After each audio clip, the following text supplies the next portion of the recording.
kejadian kedua menjadi pekan efektif, demikian sebaliknya. Paham untuk menetapkan banyak pekan efektif dan tidak efektif? Paham, Bu. Paham? Betul paham ya? Ya. Oke, jadi coba saya tanya, di bulan Juli ini, nah kalau ini kita tetapkan sebagai pekan tidak efektif, maka pekan tidak efektifnya di bulan Juli ada berapa? Ada 3. Ya, tidak efektifnya. Efektifnya ada berapa? Ada 2. Wah, baik. Nah, sekarang di bulan Agustus, tadi sebanyak keseluruhan pekan ada berapa? 4 ya nih ya? 4. Nah, sekarang kalau ini tadi sudah ditetapkan tidak efektif, berarti giliran di sini pekan ketiga bulan Agustus kita tetapkan sebagai pekan efektif. Ya, efektif. Nah, sekarang di bulan Agustus ada berapa pekan efektifnya? 4. Berapa? 4. Ini kan kita tetapkan sebagai pekan efektif karena kan apa? Kejadian yang sama di sini kan tidak efektif. Jadi Agustus ini pekan efektifnya ada 4, berarti tidak efektifnya ada berapa? Ada enggak? Tidak ada. Tidak ada. Ya kan banyak keseluruhan pekan kan 4. Keempatnya efektif, berarti tidak efektifnya ya ada. Tidak efektifnya tidak ada. Sekarang yang September coba. September tadi kita sudah menetapkan ada 5 pekan. Ini ada apa namanya? Ya, baik. Kan September ada 5 pekan. Yang tidak efektif ada berapa? 1. Berarti efektifnya? Iya, 1 pekan kan ini ada tanda.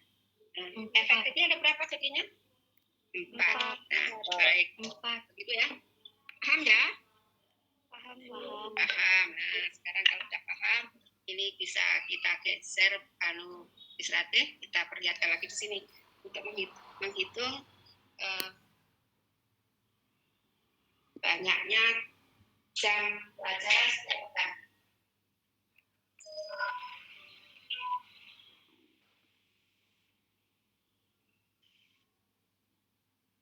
Baik, di sini ini ada banyak. Kenapa di sini jumlah? Banyak itu diperoleh dari perhitungan, menghitung tadi 1, 2, 3 dan seterusnya. Sekarang jumlah itu menyatakan hasil operasi. Ya, oke. Jadi jumlah jam pelajaran. Jumlah jam pelajaran ini diperoleh dari hasil perkalian banyak pekan efektif setiap bulan, ya kan? Dikalikan dengan banyaknya jam pelajaran setiap pekan. Banyak pekan efektif setiap bulan dikalikan dengan banyak jam pelajaran setiap pekan. Nah, itu kita. Nah, jadi kalau seperti di SMP banyak jam pelajaran banyaknya jam pelajaran setiap pekan untuk mata pelajaran matematika itu ada 5. Nah, jadi contohnya kalau di SMP jam pelajaran matematika setiap pekan ada 5.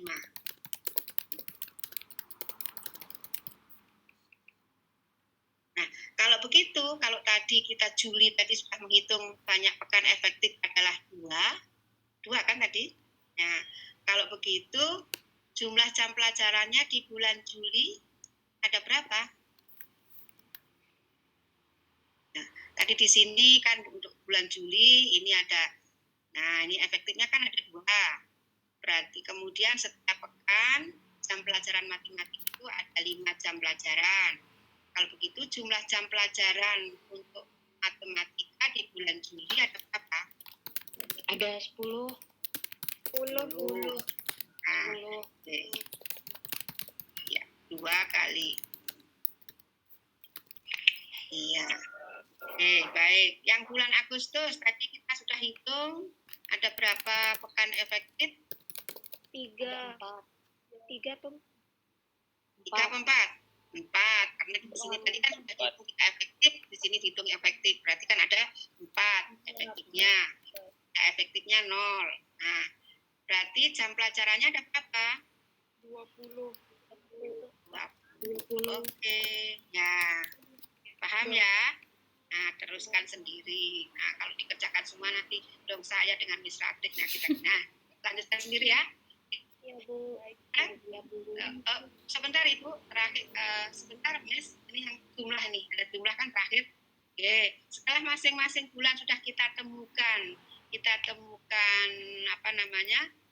jumlah jam pelajarannya untuk setiap bulan sudah kita temukan, kemudian kita jumlah. Nah, jumlahnya di sini ya. Nah, ini ada 10, 20 misalnya adalah jumlah jam pelajaran matematika dalam 1 semester. Nah, itu adalah jumlah jam pelajaran matematika dalam 1 semester. Nah, jumlah jam pelajaran matematika yang ada dalam 1 semester inilah yang kita distribusikan ke tabel berikutnya.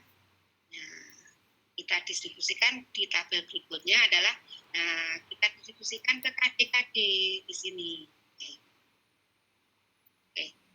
Ini yang 2001 ini ada berapa KD? Dari kelas 7 atau kelas 8 ada berapa KD?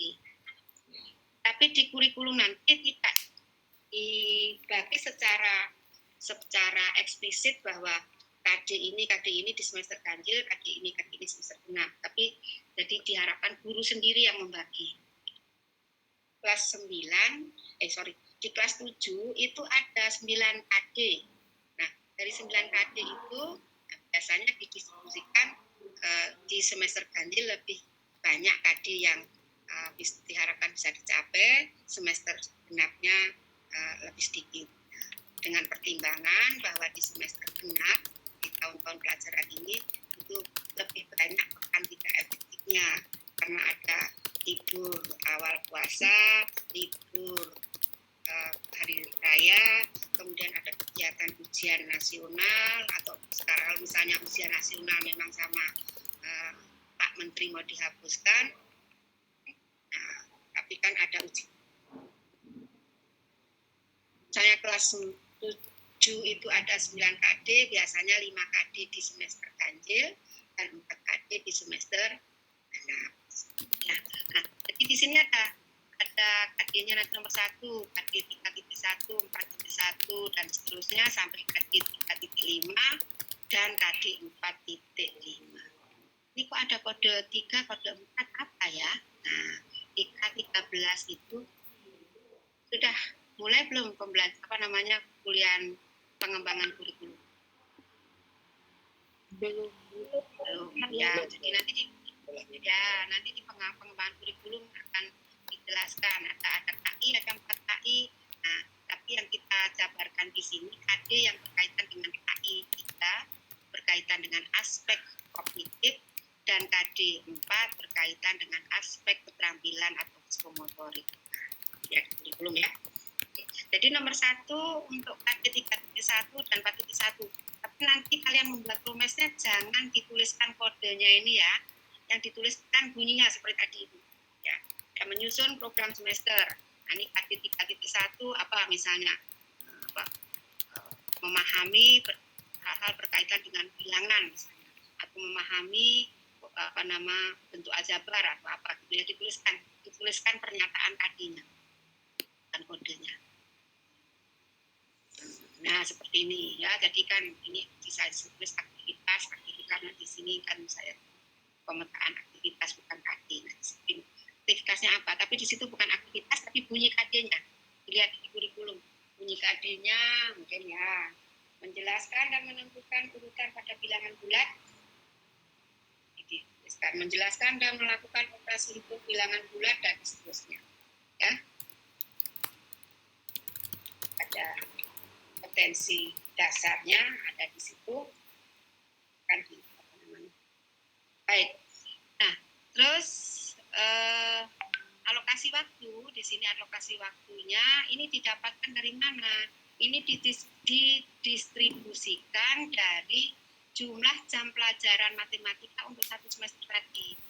Nah, tapi dari jumlah keseluruhan tadi, misalnya jumlah keseluruhan dari perhitungan itu ada 100 jam pelajaran. Tidak 100 jam pelajaran itu didistribusikan semuanya ke dalam adik-adik. Nah, harus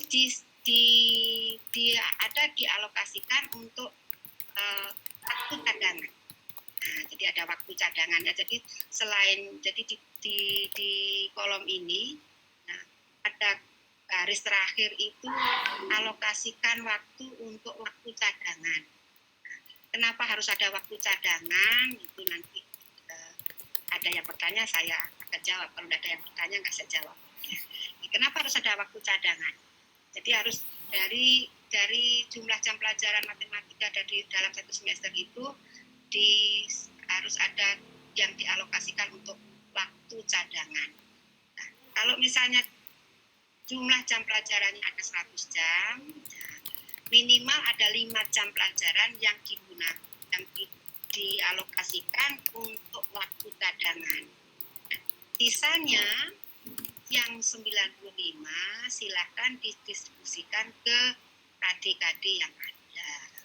Tapi mendistribusikannya tidak harus rata. Justru kalau rata itu nggak tepat. Karena masing-masing KD itu kan waktu yang diperlukan kan tentunya tidak sama. Tergantung untuk mencapai KD tersebut berapa banyak konsep dan prinsip yang harus dipelajari oleh siswa supaya KD tersebut dapat tercapai. Nah, seperti contoh tadi kan ada yang 2 pekan, ada yang 3 pekan, ada yang 6 pekan, ya kan? Nah, itu. Jadi di sini distribusi alokasi waktu itu tidak harus sama, harus disesuaikan dengan berapa banyak konsep dan prinsip yang harus dipelajari siswa supaya kompetensi ini bisa tercapai. Paham ya? Paham? Oke. Nah, kemudian kalau sudah dialokasikan waktunya sudah, kemudian kita jabat di sini, kita diskusikan di sini. Minta tolong digeser sedikit, please. Ya, supaya kelihatan judulnya. Geser ke atas. Ke bawah ya, Kak. Nah, supaya nanti. Nah, sini kan ada Januari. Nanti kan pekan pertama, kedua, ketiga kan tidak efektif. Yang keempat dan kelima. Nah, kalau di sini ada 10 jam pelajaran, 10 jam pelajaran itu berarti di sini yang diaksar ada berapa kolom? Pekan keberapa dan pekan keberapa? Halo, silakan dijawab. Kan satu pekan tadi jam pelajaran matematika kan ada 5. Kalau di sini ada 10, alokasi waktu di sini tulis 10 itu maksudnya 10 jam pelajaran. Maka di sini yang diarsir berapa kolom? Ada baris ini yang diarsir berapa kolom? 2. 2.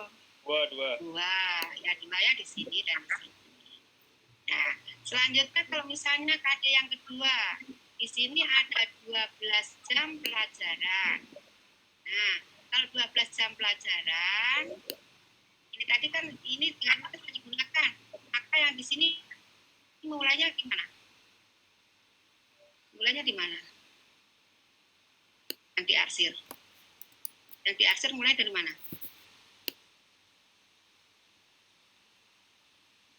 Oke. Ini kan yang di sini kan sudah digunakan untuk KD 1. Maka KD kedua berada di kolom setelah Juli apa? Agustus kan ya? Agustus. Nah, data berada di sini di Agustus pekan pertama, Agustus pekan kedua, kan hanya 10. Padahal di sini dialokasikan 12. Maka ditambah di pekan ketiga bulan Agustus. Nah, tapi pekan ketiga kan hanya dipakai 2 jam pelajaran, masih tersisa 3 jam pelajaran. Maka yang 3 jam pelajaran ini bisa digunakan untuk aktivitas kegiatan pencapaian KD yang ketiga. Jadi nanti di sini di pekan ketiga itu yang diarsir di kolom kedua kedua dan kolom ketiga kalau mendistribusikannya seperti ini. Ya, jadi ini diarsir, ini lagi diarsir ke sana, gitu ya. Oke, kemudian selanjutnya, nah, gitu ya, untuk KD berikutnya berada di sini. Baik, nah, alokasi 10 jam pelajaran ini yang nggak ada waktu lagi. Nah, 10 jam pelajaran ini tidak seluruhnya untuk kegiatan pembelajaran ya, tapi 10 jam alokasi 10 jam pelajaran ini harus ada didistribusikan untuk kegiatan uji kompetensi dan kegiatan remedi atau pengayaan. Jadi dari 10 jam ini ya, yang bisa digunakan pembelajaran maksimal 8 jam pelajaran, sementara yang 2 jam pelajaran untuk kegiatan uji kompetensi dan remedi. Kompetensi dan remedi. Demikian juga untuk adik-adik berikutnya. Adik-adik berikutnya juga seperti itu. Paham? Paham, Bu. Paham ya? Oke, jadi seperti itu. Jadi nanti ada dialokasikan untuk waktu cadangan, kemudian alokasi tiap KD tidak seluruhnya untuk pembelajaran, tapi harus dialokasikan juga untuk uji kompetensi dan remedi atau pengayaan. Remedi itu diberikan kepada siswa-siswa yang tidak tuntas belajar, sementara yang pengayaan diberikan kepada siswa-siswa yang sudah tuntas belajar. Nah, siswa dikatakan tuntas belajar kalau dari uji kompetensi nilainya sama dengan KKM, sama atau lebih besar dari KKM yang ditetapkan. KKM itu kriteria ketuntasan minimum. Jadi kalau ditetapkan KKM untuk pelajaran matematika 75, maka siswa-siswa yang dari uji kompetensi nilainya pas belajar. Kalau nilainya lebih atau sama dengan 75, maka siswa tersebut dikatakan tuntas belajar. Gitu ya. Jadi penjelasan tentang remedi dan pengayaan. Jadi yang nilainya di atas atau sama dengan KKM diberikan pengayaan, sedangkan siswa yang nilainya kurang dari KKM diberikan remedi. Nah, remedinya ya penjelasan singkat dan mencoba menyelesaikan soalan. Baik, ada pertanyaan?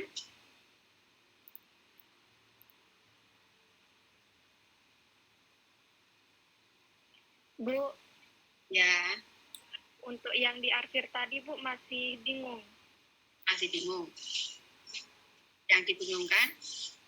Misalkan yang alokasi waktunya itu 10 jam, terus yang diarsir itu.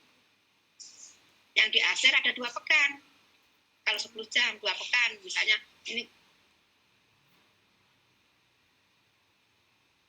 4 dan ke-5. Maka yang diarsir adalah, nah seperti ini. Maka yang diarsir, kan ini kan pekan ketiga. Nah, nanti masih ada lagi pekan pertama bulan September. Jadi menyusun program semester. Selesaikan dalam 2 pekan. Pekan pertama yang membuat program semester, nanti di sini kegiatannya kalian presentasi. Jadi giliran kalian yang bicara. Kalian yang bicara, ya, kalian yang presentasi, kemudian masing-masing anggota kelompok lain mengomentari. Gitu. Kemudian ini untuk memilih materi ajar sesuai dengan KD, Ibu alokasikan 3 pekan. 3 pekan itu berarti yang diarsir kan nggak bukan ini lagi, kan ini kan sudah dipakai untuk kegiatan yang pertama, berarti ya pekan berikutnya. Nah ini. Cuman di dalam adik ini kan jam pelajaran. Kalau kita kan jam pelajarannya ya cuma sekali pertemuan kan. Jadi ini ya pertemuan di bulan September, pekan kedua bulan September, pertemuan pekan ketiga bulan September dan keempat bulan September ini masih kita membahas tentang ini. Bagaimana pemilihan materi ajar sesuai dengan KD. Kemudian kegiatan berikutnya tentu tidak di sini, di pekan berikutnya. Paham? paham, Bu. Paham ya. Nanti kalau kurang paham kan nanti di presentasi lebih diperjelas. Tapi mudah-mudahan paham ya kan.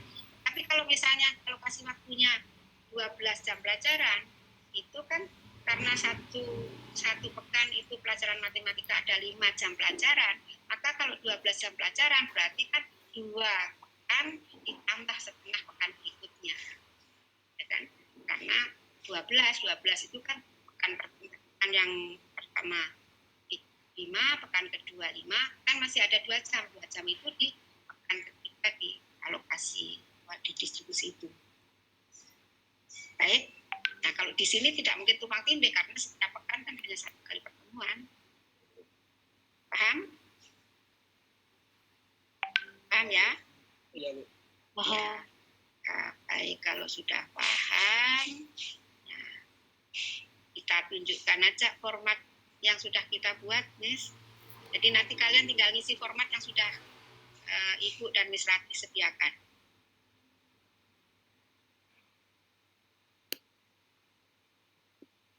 Iya.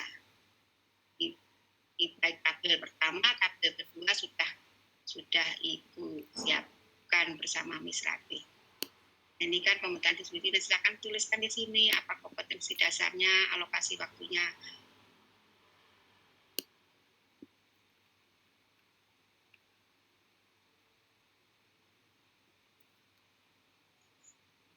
Ini yang tabel yang kedua, tabel yang pertamanya tunjukkan dulu, Mas. Tabel pertama, tabel pertamanya yang ini. Nah, tabel pertamanya di slide yang berbeda. Oh, sebentar. Enggak di sini mungkin ya.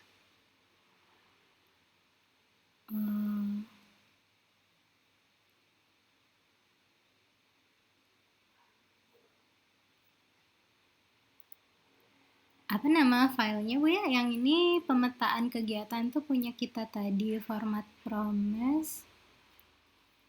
Format promes ini nih. Yang ini. Yang format promes kan yang tadi.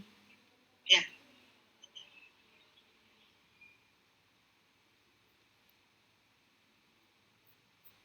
Yang ini maksudnya, Bu ya, tabel ini, untuk yang ini ya? Bukan, format promesnya dalam bentuk Excel. Yang ini. Oh, yang ini maksudnya. Ya ini, nah ini nih ya. Oke. Nah, bulannya kalau di sini misalnya kalian dapat ini tahun pelajarannya dituliskan ya, tahun pelajarannya 2020-2021. Nah, kalau semester ganjil Juli sampai Desember, kalau semester genap Januari sampai Juni. Januari-Juni itu tahun 2021 ya. Hitunglah banyak. Maaf, Bu, ada yang masuk. Ada yang masuk ya. Tuh, Faris baru hadir. Faris.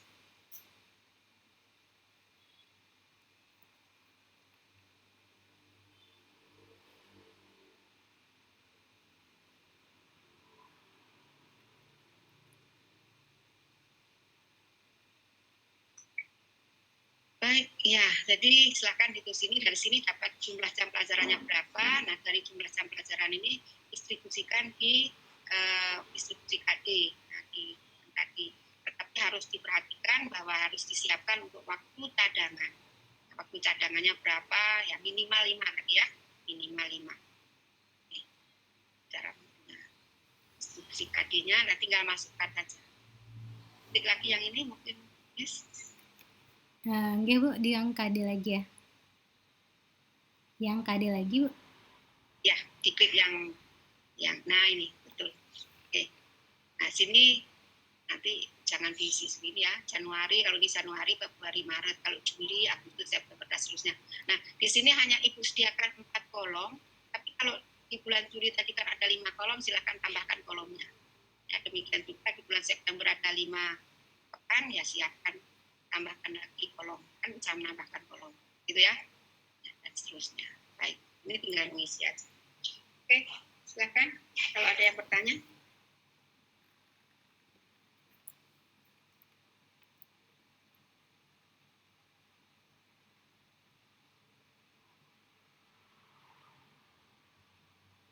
Nanti Miss Ratih akan share format jelaskan hari ini. Dengan kalender akademiknya juga, Miss. Mungkin dikirimkan aja nanti. Baik, Bu.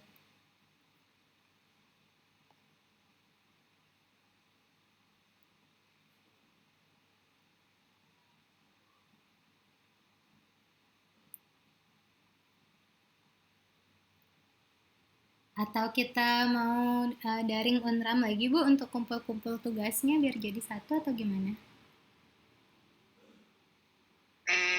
Ya, nanti dah Yeah. kita bahas ya. Sementara ini nanti mereka biar diskusi, kan belum kita buatkan juga kan darinya nih. Biar mereka diskusi pakai WA aja dengan masing-masing grupnya. Kan ini grupnya kelompok. 8. Tapi dari ada 8 kelompok.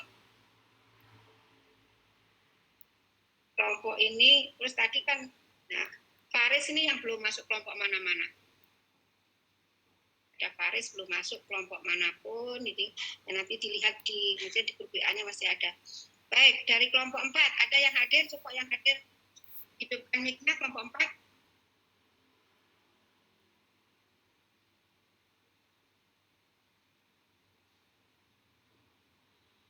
Kelompok 4. Kelompok 4 itu Bandi, Nurul Ambia, Siti Sarah. Ya, Bu. Ada Siti Sarah?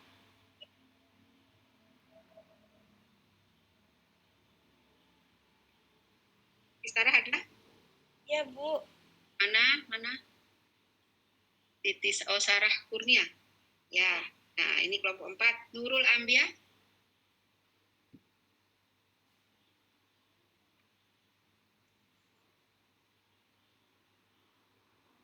Gandhi.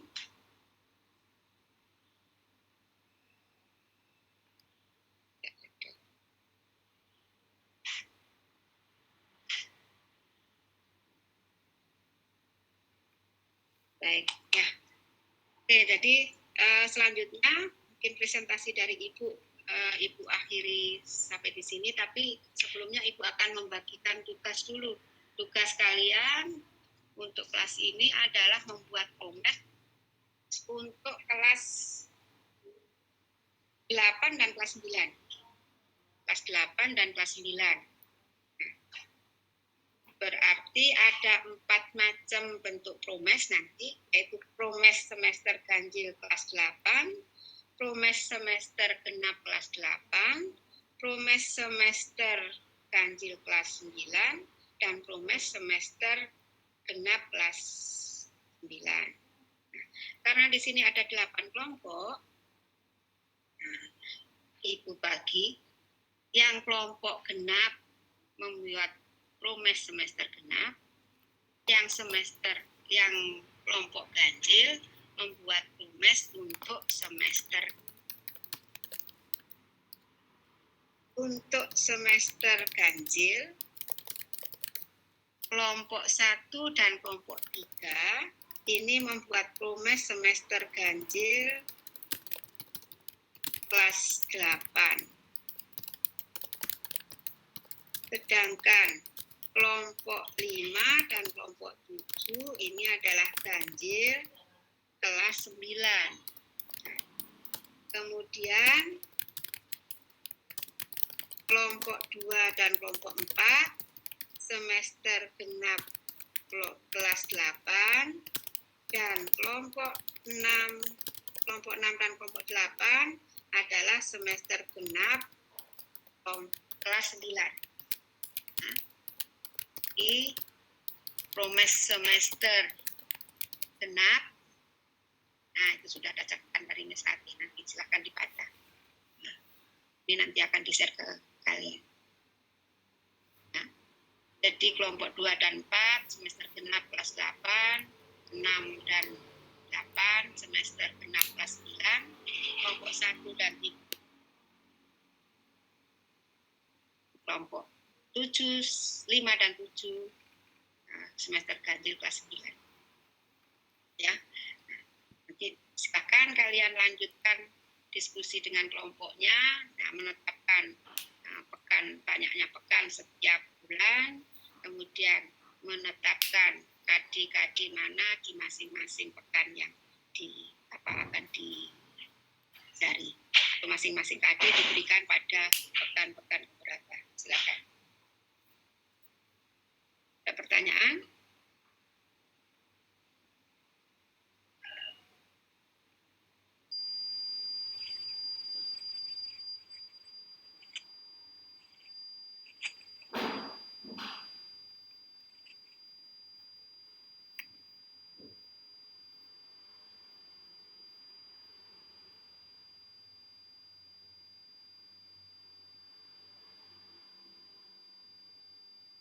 Tidak ada pertanyaan ya?